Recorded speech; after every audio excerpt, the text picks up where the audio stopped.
welcome to episode 9 of Coffee Chatter. I have a little bit of a cold, so if I start hacking, don't mind me. First, let's kick off with TV news. ABC ordered a full season of Trophy Wife and The Goldbergs, and ordered an additional 4 episodes from the original order of Super Fun Night.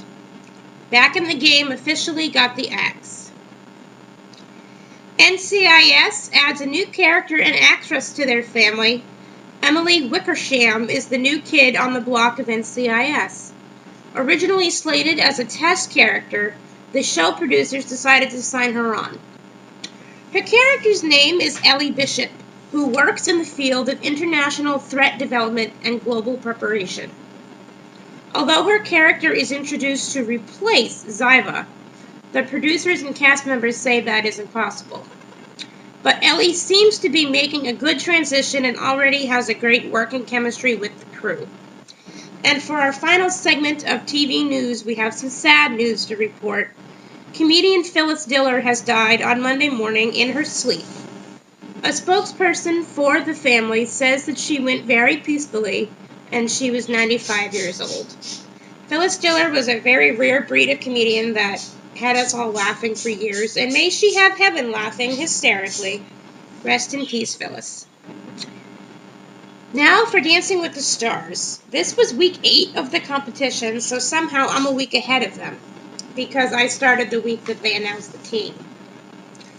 This week was Share Night, and Share Night had some shocks, go figure. Each of the original dances and the team dance-off was all Cher songs, which was really, really cool. First up was Corbin and Karina, who danced the Argentine tango to Welcome to Burlesque, and he definitely took us there. Great dancing, 27 out of 30. Burlesque is a movie that Cher was in with Julie Ann Hough, who is Derek Hough's sister. Excuse the tweeting in the back, that's my bird Houdini. He seems to like chatter, so he apparently puts his 2 cents in. Leah and Tony had the Viennese waltz to I Got You Babe, which actually took us to the historical story of how Sonny and Cher met in a coffee shop. And they actually did the coffee shop scene as part of their dance. It was really cool. A few missteps, hand positions were a little off, so her extensions and her lines were not as crisp as Carrie Ann would like, and I agree with her, they were a little off. But a really good job, 25 out of 30. So it's not really her best score. Usually she's good for 27s, occasionally lately. But 25 is still good. 25 is like a B. Brant and Peta had the foxtrot to the Shoop Shoop song, which is also called His Kiss. You know, does he love me? That one. One of my favorites from Cher, although I forgot momentarily that Cher had written that song, or sang it, I should say. Good dance. Footing was a little off in some places, but a good dance. 27 out of 30. Elizabeth and Val had a jazz to Bang Bang. Had a song change. They were given another song, or they chose another song, and when Elizabeth saw that Bang Bang had not yet been picked, she decided to take that dance instead, and so they only had a few days to put this dance together. It's her favorite song, apparently, and they had a jazz routine. Interesting choreography, a little too lifty for me. There was too many lifts and not enough jazz, to be honest with you. Lifts are for contemporary and not for jazz. 25 out of 30. I think that score was right. Bill and Emma had the disco. This is the first time I see a disco in the ballroom. I'm not sure if they're going to keep it or not, or if it was just to fit in with Cher. I can't remember the name of the song. It was something to do with Stronger, so maybe It Makes You Stronger or Stronger or something like that. Very fun dance. He may not be the best scoring dancer, but he gives each dance 100% effort, and his personality is definitely there. And I know that's going to get me in trouble with some of my friends that think that the voting should be solely on the dancing. I also think, hold on, I'm trying to plug in my computer. There we go.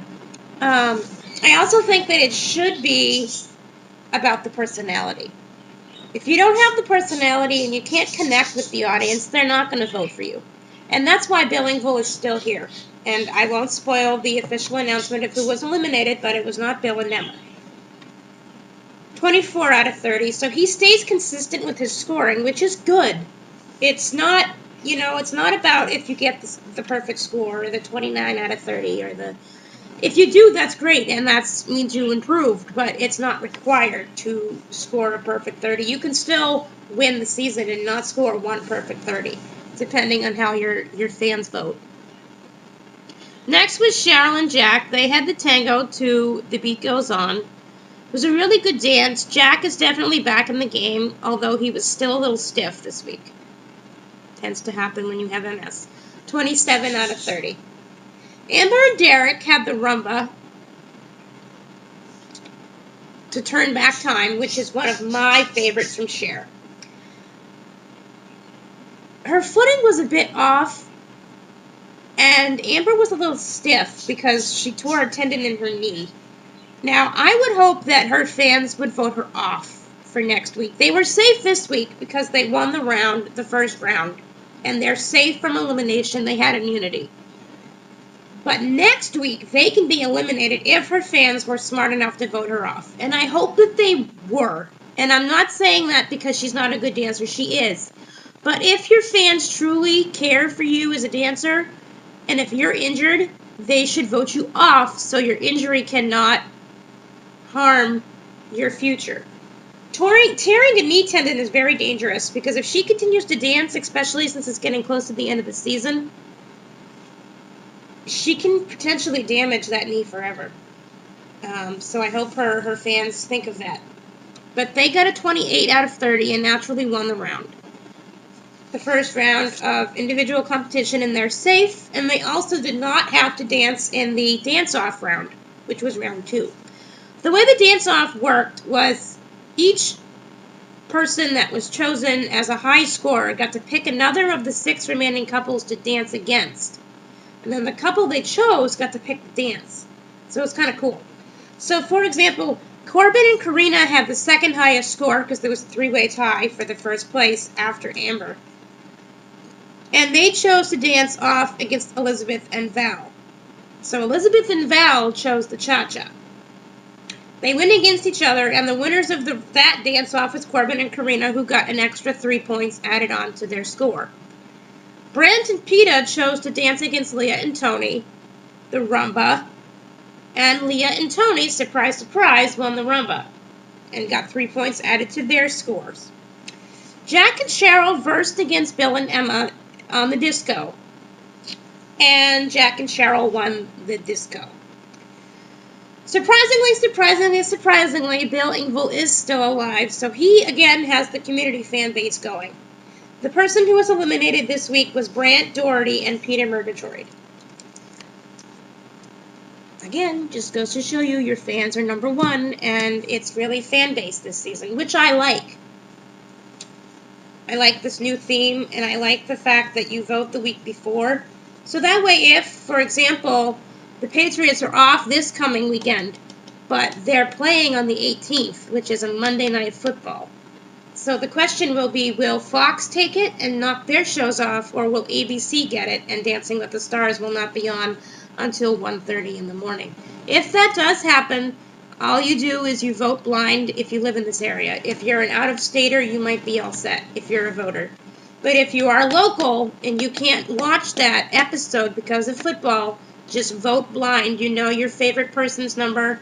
And the worst thing that can happen is that they can already be eliminated that night, and then you'll be all set. You won't have to vote at all. However, I believe that may be the finale, because next week should be the semifinals once somebody kicks off next week, or they eliminate 2 next week, I think, to bring it down to 4, and then it's the semifinals, and the finals is the week after. We'll see how it works out.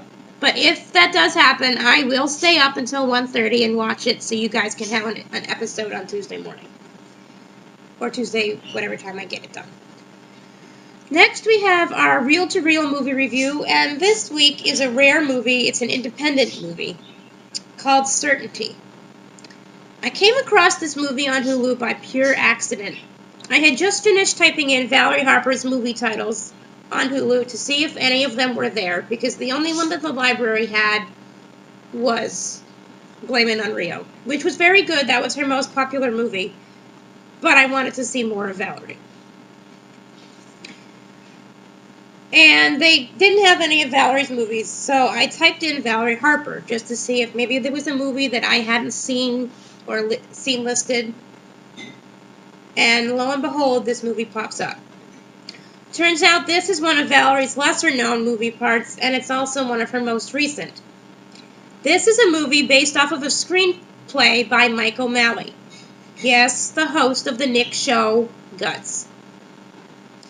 The movie is about a newly engaged couple, Dom, who is played by Tom Lipinski, and Deb, who is played by Adelaide Clemens, who participate in a Catholic engaged encounter weekend and discover what true love is really all about.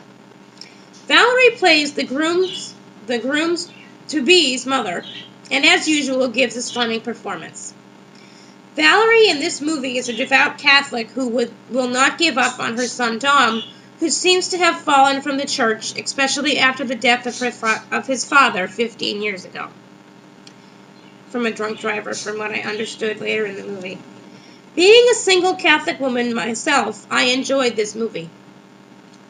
Although there was swearing and it didn't seem very Catholic-based, the message was awesome and you were able to be part of Dom and Deb's journey and Dom's eventual return to the church. To be honest, I feel that Valerie's performance in this movie proves that even in your 70s, you can very easily act if you truly have the talent. I'm not sure if you can find this movie on DVD, although it did come out in 2011, so it's possible, but if not, it's definitely on Hulu for free. It is a very good movie to watch, especially if you are engaged. One of my favorite scenes in this movie was when Dom was out in the yard with his friend, who was stoned and starting to get on his nerves, and go on his yearly pity party. And Dom, after 7 years, finally decides to put his foot down and tell him to stop wasting his life. Even though Dom doesn't know it, he's more spiritually inclined than he thinks. Although he sweetens the lesson with his own choice of words in some areas, aka the F word, the message is clearly from the Holy Spirit. The best thing about this movie is that it shows true love. Not the frilly frou-frou that everyone else portrays it as, but the real ups and downs of a real marriage and what it's all about. Discovering who each person is and what they are as a whole. If I ever get married, I look forward to my engagement encounter weekend. One thing I noticed and liked about Valerie Harper is that she only tries out for the parts she feels are calling her name. She normally picks a character that speaks to her, unlike some of today's actors and actresses that feel their life is not worth living if they are not in every other movie that comes out. Seems like we're seeing the same names over and over and over again in these new movies. George Clooney, Robert Redford, Robert De Niro. They seem to be in every other movie that comes out, and Valerie is not. She waits until a part calls to her, and then goes and auditions for it, or however an actor works. It's not exactly like a play movie.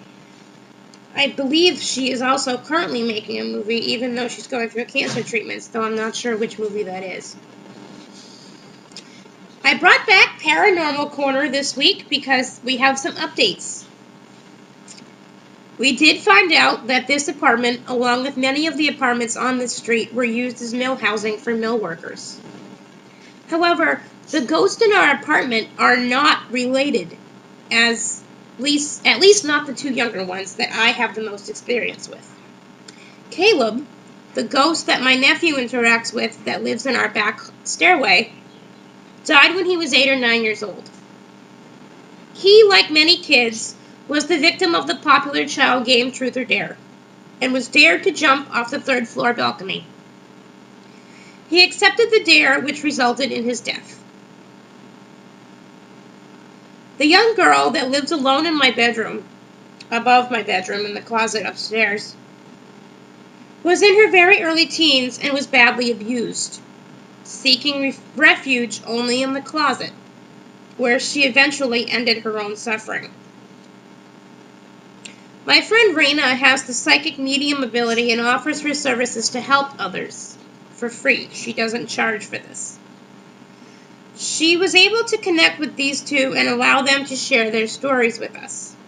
We also stood and walked around the grounds of West High School, which resulted in the detection of 15 individual spirits.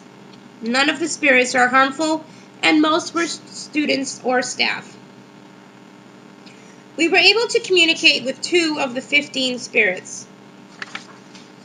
One was a young male student from the 1970s who committed suicide by hanging himself off of a beam that is located in what is now known as the courtyard. Nobody can really sense or see this spirit unless they're gifted, as he pretty much keeps to himself and only comes out after dark. So if you're walking by West in the darkness and you look into where the courtyard is, you might see a figure or you might see a shadow walking by. That's him. He doesn't come out in the daytime, which makes sense because there's still students on the property and he doesn't want to freak everybody out.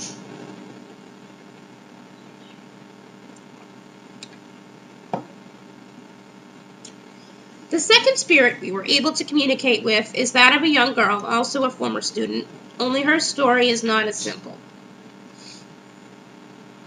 The spirit is located in the special ed home ec wing of the school, which is the hallway that eventually connects to the Boland wing and now is connected to the main office hallway.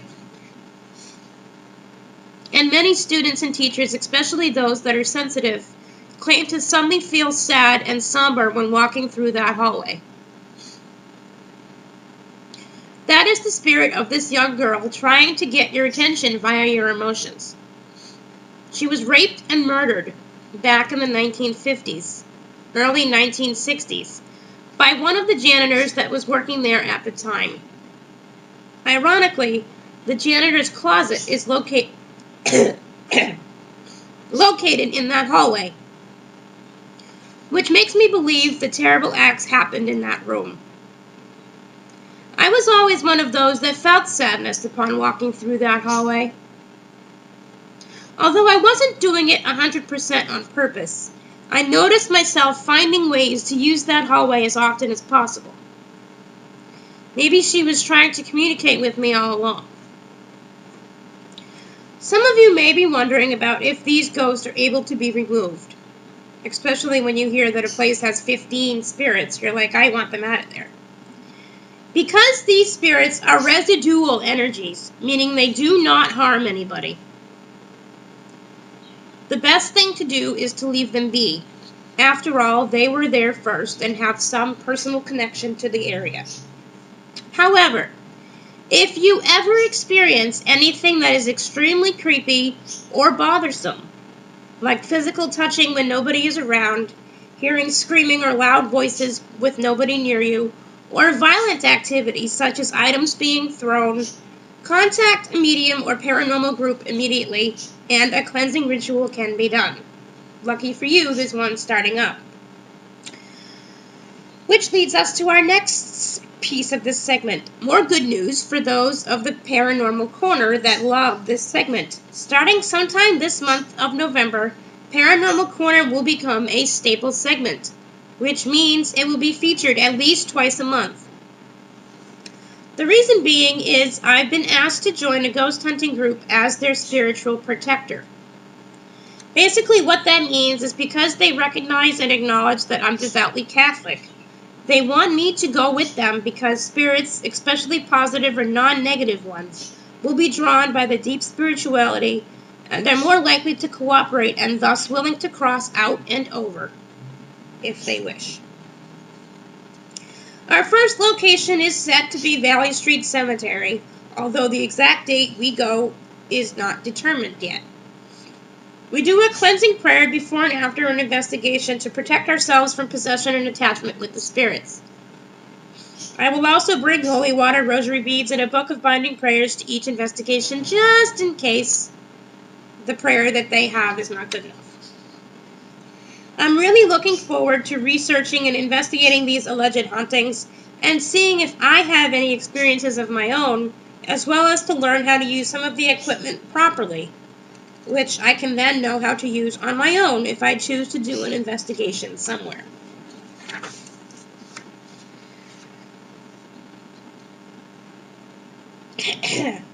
Stupid cold.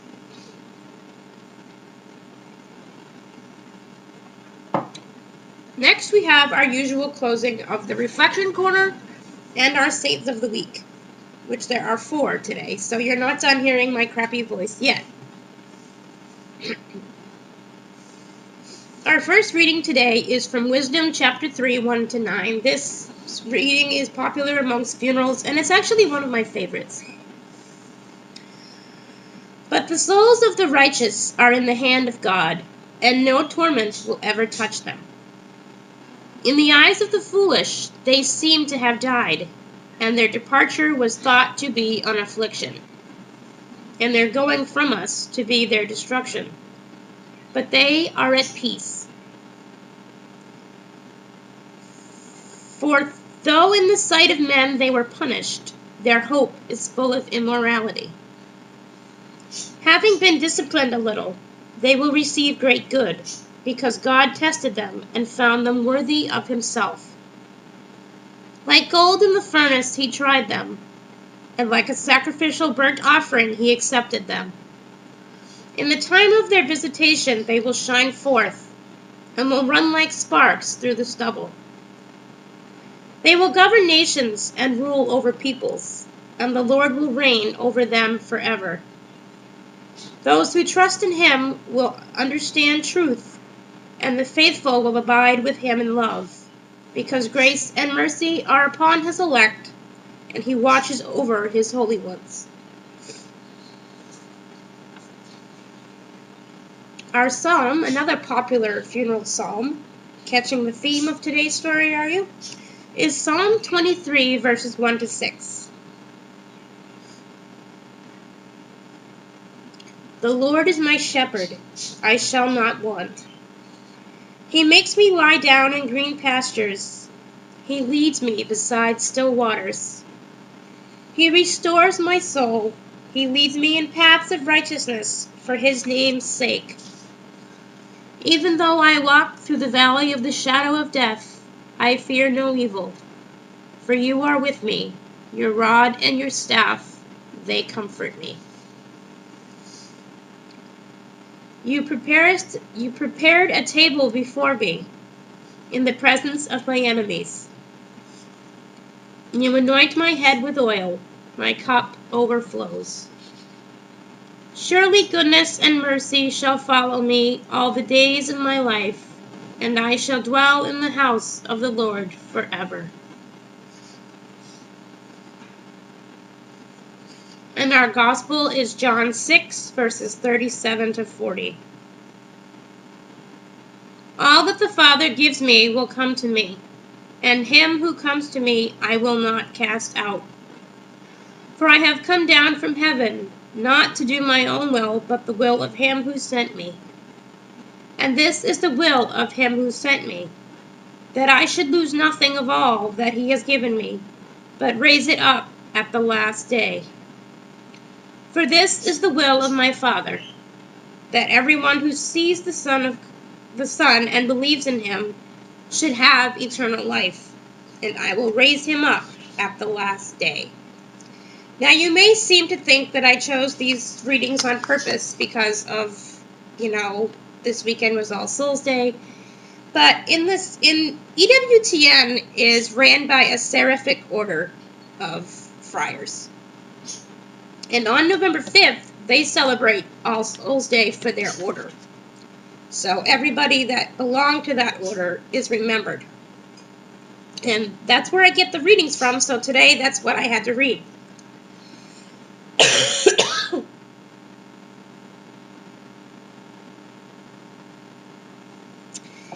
Thank goodness for coffee. Best cough syrup they ever made. So like I said, we have 4 saints today, and only 2 of them are pretty well known. So let's start off with one of the lesser known saints, Saint Bertilla. Saint Bertilla was an abbess of Chelles and was born in Soissons, France. So she's a French saint. Bertilla also called Berthilde or Bertilla with one L, was born in the 7th century in France. She exhibited an interest in becoming a nun at an early age and discussed her wishes with Owen, the Bishop of Rouen and a future saint as well.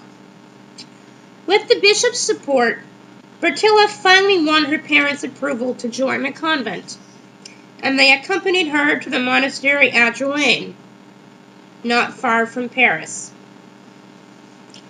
After undergoing rigorous religious training, Bertilla was placed in charge of aiding strangers who visited the monastery. So, like, people like us that would go to visit a monastery just for the peacefulness and the tour of the place, she was in charge of. So, hospitality, basically. Her duties also included supervising the sick and the children who came to Juan to be educated. Although she was still a young woman, Bertilla showed unusual maturity and skill. Thanks to her excellent work, she was soon named an assistant to the abbess, which is now modern day called Mother Superior. Around 657, Queen Bathilde of France decided to rebuild the abbey at Notre Dame de Chelles, not far from Jouarre. When work was complete, Bathilde asked the abbess of Jouarre to send nuns to Chelles to begin a new community there. Bertilla was chosen to lead the group, and she became the first abbess at Chelles. Bertilla was a humble leader, yet firm with her nuns, and her leadership commanded great respect from everyone at the abbey. Bertilla's reputation attracted two former queens to seek a religious life at Chelles. One, Haraswitha, came from England to be in Bertilla's presence. The other was the great benefactor of Chelles, Bathilde. This pious woman and future saint eagerly obeyed Bertilla, as did all the nuns. Bathilde served as abbess of Chelles for 46 years, until her death around 705. How to live in her footsteps. I hate the colors they read on this part. Leadership qualities can emerge any time in a person's life. For Bertilla, the impressive traits that made her such an effective abbess were evident soon after she became a nun. Throughout history, young men and women have stepped forward to successfully lead in different walks of life. In the arts, Orson Welles was just 22 years old when he launched the Mercury Theater in 1937. 4 years later, he directed and starred in Citizen Kane, considered by some as the greatest film ever made. Businessman Michael Dell was still in college in 1984, the year he launched the computer company that bears his name. Since then, Dell Computer has become a world leader in the field. And I'm still waiting for my Dell to come in, so there you go. At age 25, Jane Swift became the youngest woman ever to serve in the Massachusetts State Senate. And at 36, she became governor of her state. We can all use our God-given talents to reach our greatest potential. Young or old, age is never an obstacle to making a contribution to society. And this is what St. Bertilla looks like. Trying to center it here. There we go. Next, one of our well-known saints, St. Elizabeth. She is best known as the mother of John the Baptist, and she was also cousins with the Virgin Mary. Her birthplace is unknown. According to the Gospel of Luke, Elizabeth was related to the Virgin Mary. Elizabeth and her husband Zechariah, whose feast day we also celebrate today, which we will learn about towards the end of our segment, were well respected in Jerusalem. Zechariah was a priest, and together the long-married couple had led a devout life. They had one major disappointment, though. They had never been able to have a child. Then one day the angel Gabriel appeared to Zechariah and told him that Elizabeth would finally bear a son. Gabriel said that the child would be filled with the Holy Spirit, and that he would prepare everyone for the coming of the Lord. Gabriel also told Zechariah to name the child John. Elizabeth joyfully welcomed the pregnancy. She believed that God had answered her prayers, finally ending her heartache in spite of her advanced age. About 6 months later, Mary was also visited by Gabriel, and the angel announced to Mary that she would give birth to God's son. Soon after, Mary went to visit Elizabeth, as the two women greeted each other. Elizabeth felt her child leap inside her. At that moment, Elizabeth knew Mary was carrying a special baby. She said to Mary, "Most blessed are you among women, and blessed is the fruit of your womb," which is from Luke chapter 1, verse 42. After Elizabeth had her baby, her friends and relatives gathered to celebrate the birth. Everyone told Elizabeth to name the boy after his father, according to custom. But she insisted he be called John, as Gabriel had instructed. Elizabeth knew she had been blessed, and she courageously and faithfully obeyed the word of God. In Elizabeth's footsteps, for many years, Elizabeth and her husband had prayed for children. God finally answered their prayers, and they were able to have their hope realized, even at an advanced age. But as Elizabeth and Zechariah knew, having a baby doesn't always happen as planned or expected. Couples might have trouble becoming pregnant, or a complication may occur.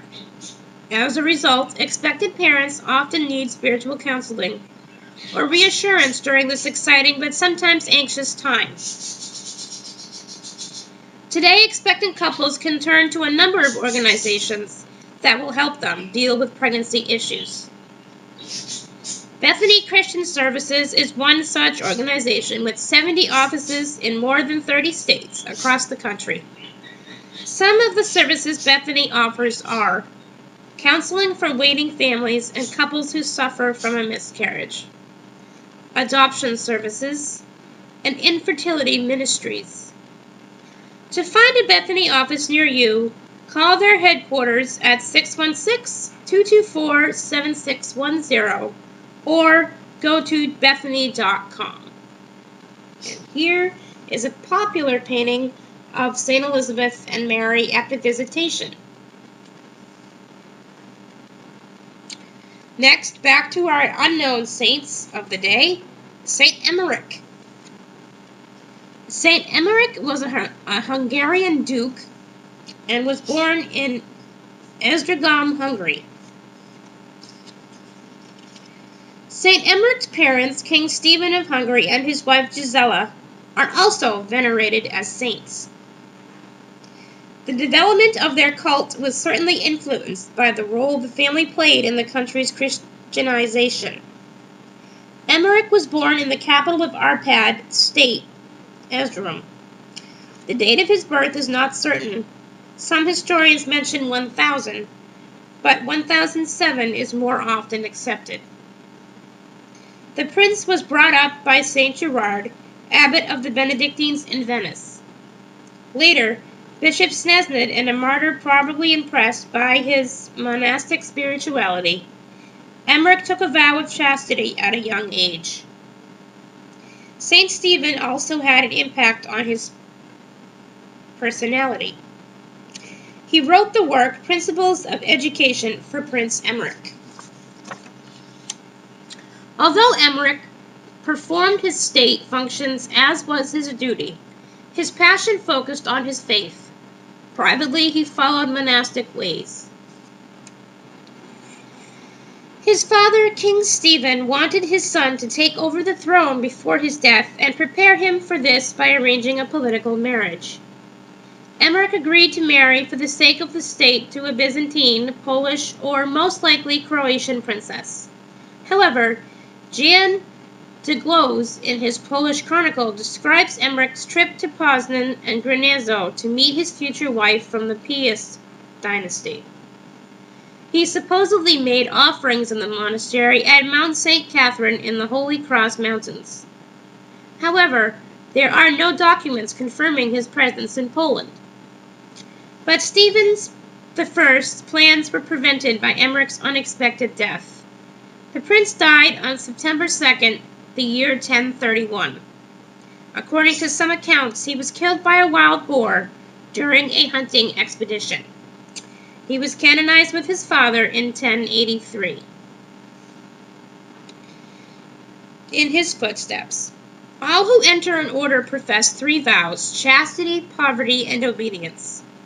The members of the Jesuit order also pledge obedience to the Pope, and Brothers Hospitaliers of St. John of God and the Carnelians take the 4th vow of service to the sick. Through the vows, congregation members give themselves to God and enter the monastic family. They are bound by common community like life, vocation, and joint prayer. St. Emmerich, although a layperson, also took the vow of chastity, as he was not attracted by court life and royal power. In modern times, vows are also present, although they are not necessarily related to chastity, poverty, and obedience. They are to reinforce our decisions, help us change our lives, set a good example, and prove that it is possible to stick to one's goals. It does not matter what vows we take and what we choose to do, as long as they help on the journey to becoming better people. This is St. Emmerich. Quite the handsome young lad, isn't he? Last but not least, we have St. Zachariah, who's the priest in the temple in Jerusalem and the father of John the Baptist. He's also unknown as to where he was born. All that is known about Zechariah is found in the Gospel of Luke. It says that Zechariah was married to Elizabeth, who was related to Mary, Jesus' mother. Zechariah and Elizabeth were a righteous couple, and although they had earnestly prayed for a child for years, Elizabeth had remained barren. Zechariah was a priestly leader at the temple in Jerusalem. He belonged to the division of Abijah, of the 24 divisions of priests who alternated in serving at the temple. Every 6 months, each division of priests would serve at the altar for 1 week. Then, one day, around 7 BC, the lot was cast, and Zechariah was chosen to enter the sanctuary to burn the incense. But this time, as the people were praying outside, he stayed in the sanctuary too long. Is there a such thing? When Zechariah prayed, the angel Gabriel appeared and told him his wife would have a son, and they should call him John. Frightened and shocked, Zechariah asked for a sign. Because he had doubted Gabriel, Zechariah was rendered speechless. After the baby was born and was ready to be named and circumcised according to Jewish law, Elizabeth insisted on naming him John instead of after his father, as was customary.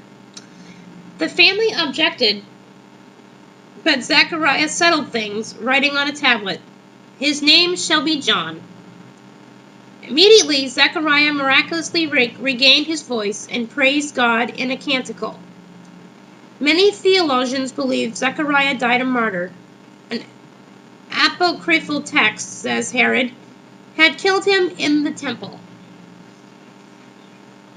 In Zechariah's footsteps. Zechariah and Elizabeth became parents in their later years. When they were blessed with John, their joy was unending. Today, studies show that older people tend to remain young and vibrant if they have regular contact with youngsters. Hope Meadows, a multi-generational community for foster adoptive families and seniors, makes the senior-child relationship possible for everyone. Brenda Earhart started Hope Meadows to provide stability and hope for foster children.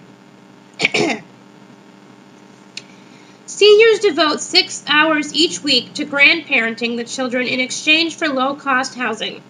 Some services the community provides are a salary for one stay-at-home parent per family, on-site staff and therapists, and weekly training and counseling support for the families. The children thrive in a nurturing environment, and the seniors remain active and become vital members of their nuclear family. For more information, call 217-893-4673 or go to generationsofhope.org. Oh yes, and the closing prayer, we will do the prayer to Saint Zachariah, which is from the Canticle of Zechariah. Blessed be the Lord, the God of Israel, for he has visited and brought redemption to his people. He has raised up a horn for our salvation within the house of David his servant, even as he promised through the mouth of his holy prophets of old. Salvation from our enemies, to show mercy to our fathers, and to be mindful of his holy covenant. Because of the tender mercy of our God, by which daybreak from on high will visit us to shine on those who sit in darkness and death's shadow, and to guide our feet into the path of peace. Amen. Lastly, we'll end our segment, as usual, with a fan of the week. I'm running out of fans that actually comment and participate, so what I decided to do, in an attempt to get more people to watch and participate, is start choosing random friends off of my Facebook to make the fan of the week, and then tag them. So they can, and then watch, and then share, and comment, and become loyal followers. This week's fan of the week is Amy Cavino. Amy is a really good friend of mine. I consider her my mentor as I move forward to returning to my dream career of news anchor reporter after a few years of twists and turns. Those of you that are local may know Amy as the morning news anchor on weekends from 6 to 9 a.m. and also as a reporter during the week on WMUR. I picked her as my fan of the week for two reasons. One is the obvious job-related reason, so she can see me in front of a camera and give me pointers on how to improve my image, although the physical image I can't do much about.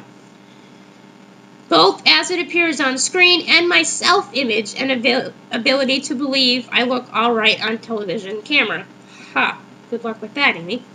The second reason is because I wanted to pick a random person in hopes of adding more local and loyal viewers to my audience, although if you're not local, you can still be a viewer. If Amy becomes a loyal watcher, for example, and shares the video on her page, others will see it and the audience will grow, thus hopefully generating comments from viewers. So congratulations, Amy, and thanks for being such an awesome friend and inspiration. I'll see you next week.